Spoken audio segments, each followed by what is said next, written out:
It's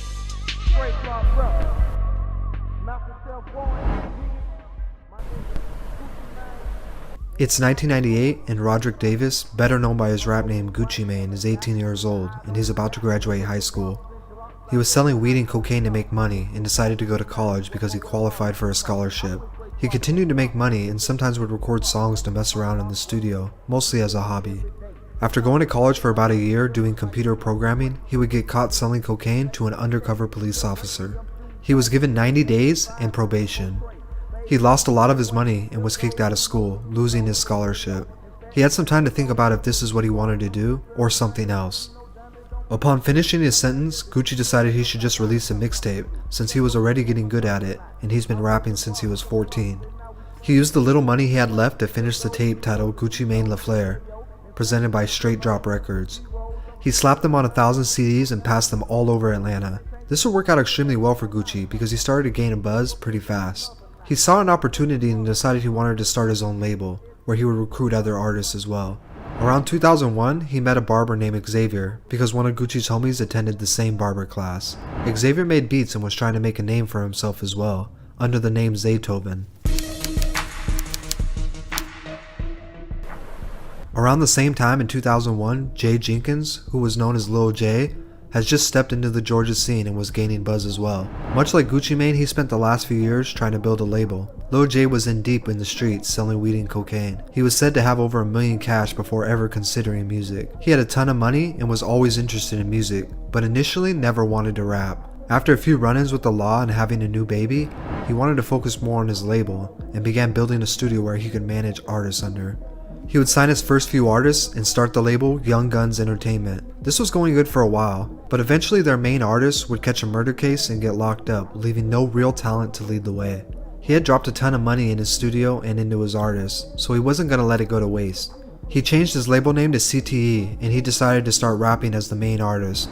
He dropped his first tape, Thuggin' Under the Influence, in 2001, which featured Lil Jon as a producer, and it immediately got a small fan base.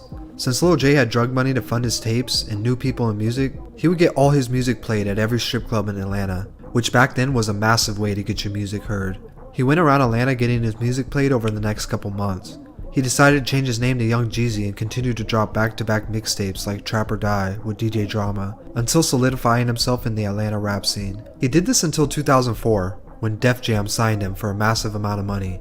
With Gucci Mane and Jeezy leading the way in Atlanta rap, it was only inevitable that a collab would come soon. In 2005, Gucci Mane and Jeezy would record 2 songs together. The first song was Black Tees, which was a response to Dem Franchise Boys' hit song White Tee, and the second song was So Icy, or just Icy.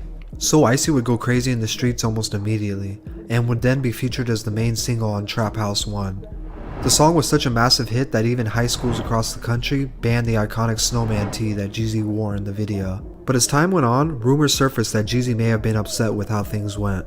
Although it's still not 100% clear why Jeezy was upset, we can assume it has something to do with the fact that he wanted the song to be on his upcoming album. He quickly took to the studio to release a diss track titled Stay Strapped, where at the end of the song he would put a $10,000 bounty on Gucci's So Icy chain. Real talk, I got a bounty on that shit, 10 stacks, man, you know Jeezy pay. Jeezy would start to distance himself from Gucci and cause some strain on their friendship. Gucci would also get upset at the fact they could never perform their song live, which he felt they were missing out on a huge part of promotion. Because once again, this is in the days where live shows made a huge impact on getting your music heard. But Jeezy didn't stop and he continued the beef. Over the coming weeks, the petty beef would turn into something much more. One summer evening, Gucci would go home with a stripper after a party, just a month after the So Icy hit dropped. 5 men stormed the home where Gucci was staying, armed with pistols, brass knuckles, and duct tape. They would get into a physical altercation, pistol whipping the stripper and hitting Gucci in the face. One of the men allegedly yelled, "Shoot him." Upon realizing his life was at risk, Gucci shot back. Some people say he reached for his gun, where other stories say he may have disarmed one of the men and took his. He shot the gun, killing one of the men as the others ran off. 3 days would go by until someone found the body of the deceased man in the woods behind an elementary school. When the smoke cleared, authorities identified the man as Pookie Lock, one of Jeezy's prodigies under his CTE label. After 9 days, Gucci Mane would turn himself in, claiming self-defense. He released a statement saying he's not a murderer, but he was scared for his life and he had to be a man about it. The case would later be dismissed after his eyewitness confirmed that Gucci acted in self-defense when 5 men tried to rob him. Going forward, Jeezy would still deny any involvement with the bounty, despite Pookie Lock being directly tied to him and his CTE label. Gucci Mane would go public saying he suffered from PTSD from this event, and would shoot jabs about it in his raps years later. One of the most famous lines he stated was this: Go dig your partner, nigga, I bet he can't say shit. The two would continue this feud for over 15 years, until November 19, 2020, where they were put in the same room as each other.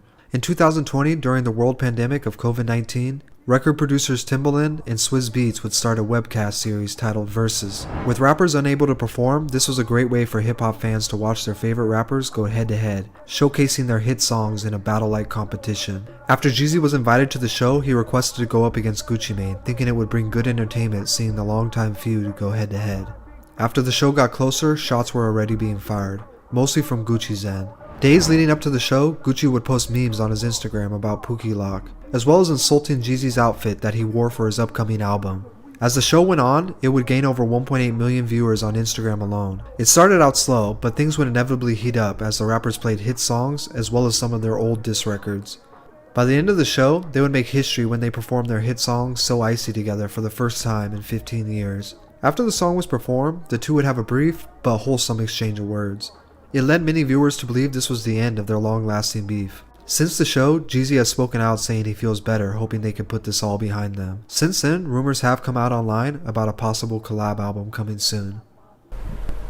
Thank you for watching. If you enjoyed this content, consider liking and subscribing for more.